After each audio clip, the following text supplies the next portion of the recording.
Shohei Ohtani, the unicorn, the modern-day Babe Ruth. In Japan, he's not just a baseball player, he's a national treasure.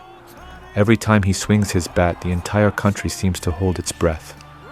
But what if I told you that in his home country, a controversial new phrase is trending? It's called Ohtani Harassment. Now, don't get me wrong, we love him. His talent is undeniable, and his character is flawless. But the Japanese media has turned his success into a 24/7 non-stop loop. From his breakfast choices to his dog's latest nap, it's Ohtani all the time, on every single channel. It's reached a point where if you're not cheering, you're looked at like a social outcast, or as we say in Japan, a hikokumin, a traitor to the nation. Today, we're diving into the exhausting reality of Japan's media obsession.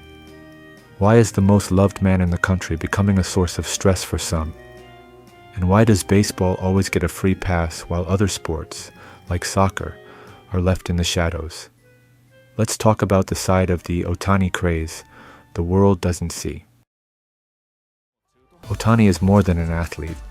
He is the ultimate brand. In Japan, he is the commercial king. His face is everywhere, on energy drinks, luxury watches, and even high-end skincare. In 2025, Ohtani appeared in commercials for 21 different companies, securing the #1 spot among male celebrities. In 2025, Ohtani reportedly earned over $100 million from endorsements alone.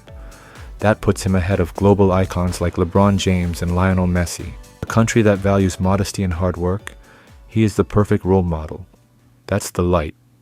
But here is the shadow. The media's obsession has crossed a line into what many now call Ohtani saturation. It's no longer just about baseball highlights. When Ohtani announced his marriage, the media went into a frenzy. Instead of a simple congratulations, reporters bombarded him with intrusive, deeply personal questions that felt more like an interrogation. But the breaking point came with a massive privacy scandal. Two of Japan's biggest broadcasters, Nippon TV and Fuji TV, aired detailed reports on Ohtani's new $12 million mansion in LA. They showed the exact location, the exterior, and even interviewed his neighbors. This blatant violation of privacy sparked a huge backlash. Ohtani was reportedly furious, leading to both networks being stripped of their press credentials, a rare and humiliating ban from his games. The stations were forced to issue public apologies, but the damage was done. It proved to many that the Japanese media values ratings over basic human respect, turning a national hero into a target of constant surveillance. To understand why Ohtani harassment exists, you have to understand Japan's deep-rooted obsession with baseball.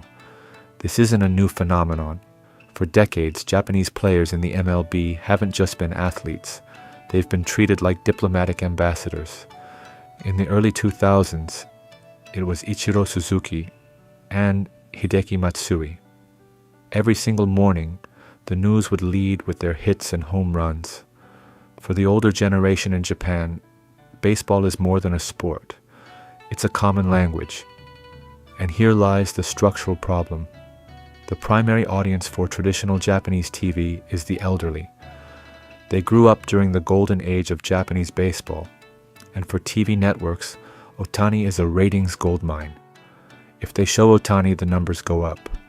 If they show anything else, the numbers drop. It's a business model built on a generation that refuses to change the channel. This creates a massive information gap.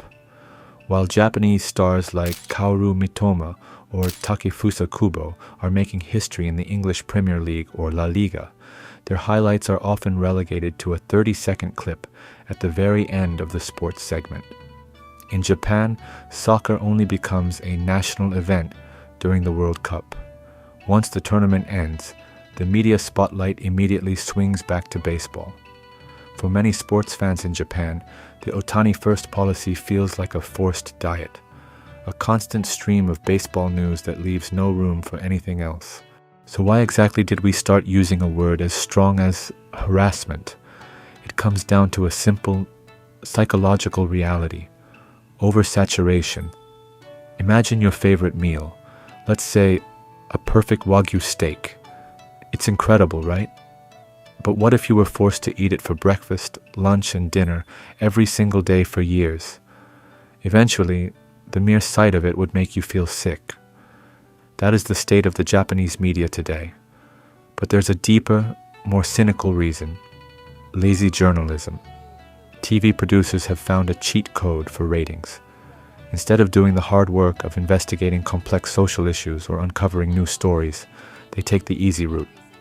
They know Ohtani guarantees a certain number of viewers, so they fill every empty minute with his face, even when there is no actual news to report. Ohtani harassment isn't a protest against the man himself. It's a protest against a media environment that has lost its balance. It's the feeling that our right to be informed about a diverse world is being sacrificed for the sake of easy clicks and safe ratings. At the end of the day, Shohei Ohtani remains a once-in-a-century talent. He deserves every bit of success he has achieved. The fatigue many Japanese people feel isn't directed at him. It's a reaction to a media landscape that has forgotten the importance of balance. A hero is best appreciated when we have the space to actually miss them, not when they are forced into every waking moment of our lives. Whether it's the Ohtani First policy or the lack of diversity in reporting, the Ohtani harassment phenomenon is a fascinating window into the current state of Japanese society and its media culture. What do you think about this situation? Is there a similar media obsession in your country? Let me know in the comments below. If you found this deep dive interesting, please give this video a thumbs up. It really helps the channel. We explore the unique, the weird, and the deeply human stories behind Japanese themes that you won't find in the mainstream news. Don't forget to subscribe and hit the bell icon so you don't miss our future explorations into the real Japan. Thanks for watching, and I'll see you in the next one.